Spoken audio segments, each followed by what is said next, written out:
Hello and welcome into this midday edition of Locked On Capitals, part of the Locked On Podcast Network, your team. Every day, my name is Dan Holme. You can find me on Twitter. It's at DanCaps218. You can find the show on Twitter. It's at Locked On Caps. And I want to thank all of you for making this your first listen of the day. So in this midday edition of Locked On Capitals, we talk about changes at Capitals practice as they prepare to take on the Vancouver Canucks tonight. Things that worked well for the Capitals earlier in the season aren't necessarily seeing the same results now. Is it complacency? Is it adding Alex Ovechkin back into the lineup?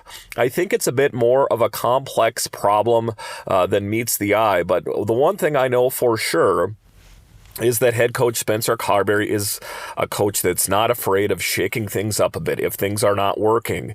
And that also includes the top line with Alex Ovechkin and Dylan Strome, that we need to see this team return back to what we saw earlier in the year, because the absolute worst case scenario is for this team to go through a losing stretch and for them to drop down in the standings.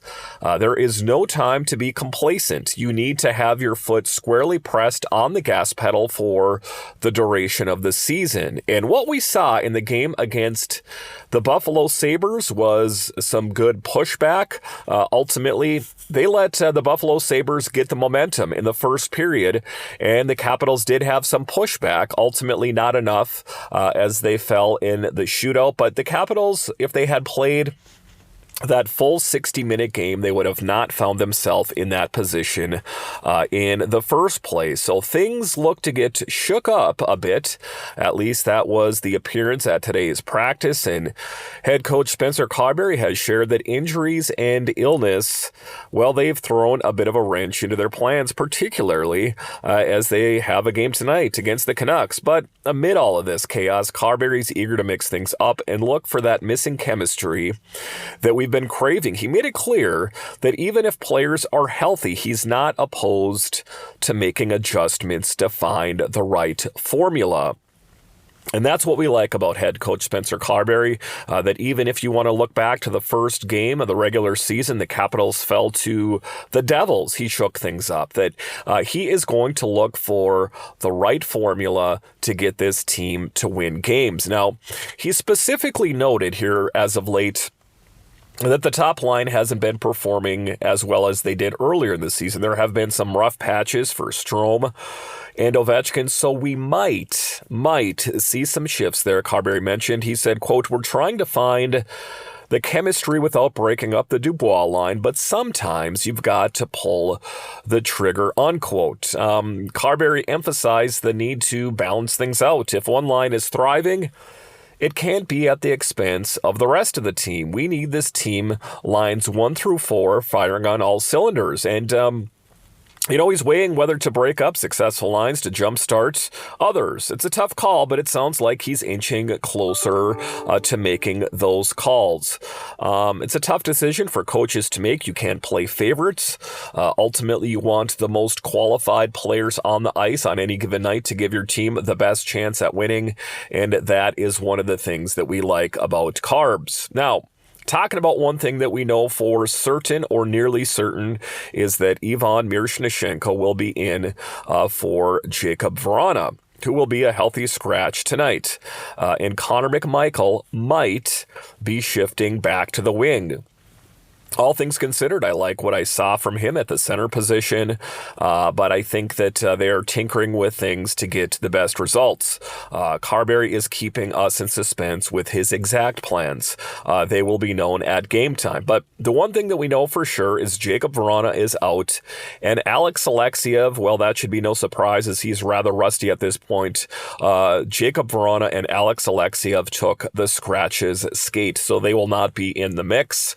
Another depth note here as well as Dylan McElrath was absent from practice this morning, but the status there is that he was ill, not feeling too well. So You take a look at it, Alex Alexeyev, Dylan McElrath, the extra skaters, the extra defenders, Alex Alexeyev getting in the scratch skate, and Dylan McElrath ill.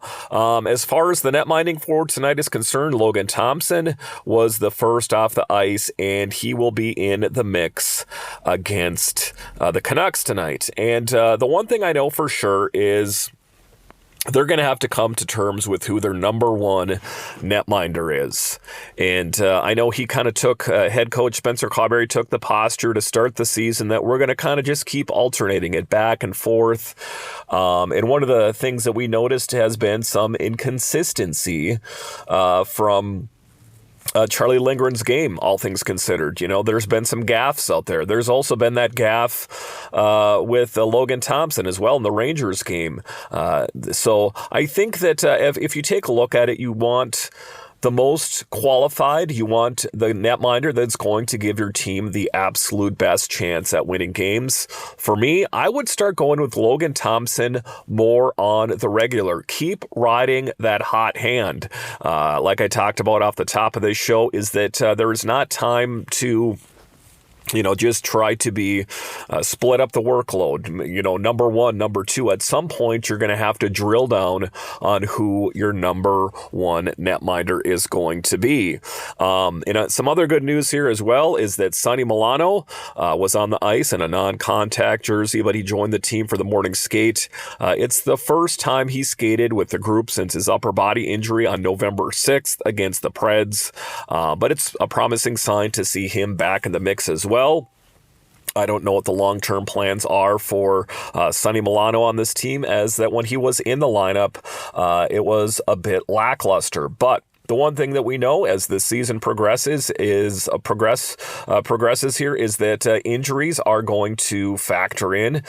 Inconsistent play is going to factor in. So I would imagine that once Sonny Milano is ready to go, that we'll see him at some point, probably in place for a Jacob Vrana or an Ivan Miroshnichenko. But that third line is the one that has me the most concerned. The Capitals went out and acquired Lars Eller to ostensibly kind of, solidify that third line. And there has not been any great stability on that line, even with Lars Eller in the mix, that I would not be surprised if we see some type of movement between now and the trade deadline to finally fix what ails that third line. That is the biggest question mark as far as I'm concerned. That's something that needs to get fixed as we inch closer and closer to the end of the season, springtime, and the playoffs.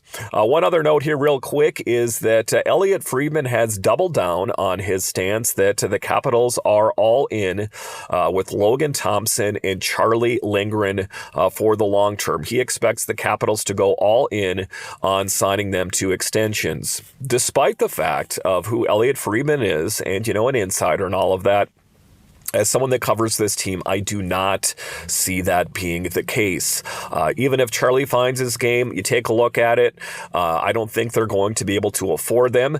You take a look at what Shesterkin is getting paid, these upper echelon netminders. You got to know that LT is going to take a huge pay raise.